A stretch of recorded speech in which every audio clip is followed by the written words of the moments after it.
পড়াশোনা নিয়ে থাকছে, এগুলো নিয়ে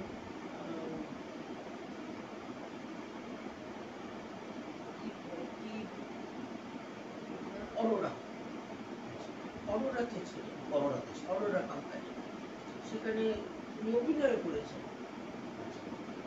এবং ওখানে ছবি করতেন। প্রথমে বোধহয় ডিরেক্টর নয়, অ্যাসিস্ট্যান্ট ডিরেক্টর, তারপর ডিরেক্টর, এবং যেটা করতেন সেটা ভীষণ সিরিয়াসলি করতেন। যেমন আমি বলছি, উনি আমার একটা ছবি করেছেন সুবর্ণলতা, তো সেই ছবিতে আমি একদিন শুনলাম যে উনি ট্রামে করে আসলেন।